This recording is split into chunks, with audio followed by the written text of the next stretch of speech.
আল্লামা শেখ সাদি রহমাতুল্লাহি আলাইহি বিশ্বনবী সাল্লাল্লাহু আলাইহি ওয়াসাল্লামের তারিফ প্রশংসা করার জন্য বলা হলো।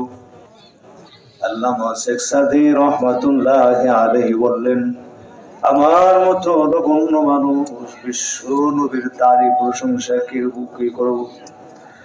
তবে এতটুকু বলে দিতে পারি, لا يمكن السماء كما كان حقه بعد الخدا बुजुर्गो तुई किस्सा मुख्तसर। আমি নগণ্য মানুষ এতটুকু বলে দিতে পারি, জাল্লার পরে জমিনের উপরে মাঝখানের যে স্থানটুকু আছে সেই স্থানটুকু আপনার আমার নবী, নবীদের নবী, ইমামুল মুরসালিন, খাতামুন নবীন, নবী মুহাম্মদুর রাসূলুল্লাহ সাল্লাল্লাহু আলাইহি ওয়াসাল্লামের জন্য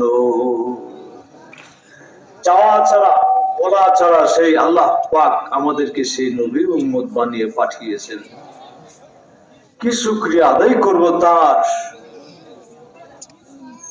যে নবী নিজেই বলেছেন যে আমি হলাম এমন একজন নবী, আমি যতক্ষণ পর্যন্ত জান্নাতে প্রবেশ না করব ততক্ষণ পর্যন্ত কোনো মানুষ কোন নবীরা বেহেশতে প্রবেশ করতে পারবে না। এবং আমার উম্মতরা হলো এমন দামি উম্মত, যে উম্মতগণ যতক্ষণ পর্যন্ত বেহেশতে প্রবেশ না করবে অন্য কোন নবীদের উম্মতেরা ততক্ষণ পর্যন্ত জান্নাতে যেতে পারবে না। বলেন সুবহানাল্লাহ। তো আমাদের বাড়ি ছিল কোথায়? জান্নাতে। ছিলাম কোথায়, আসলাম কোথায়, আবার কোথায় চলে যাব? কোথাকার যাত্রী আমরা?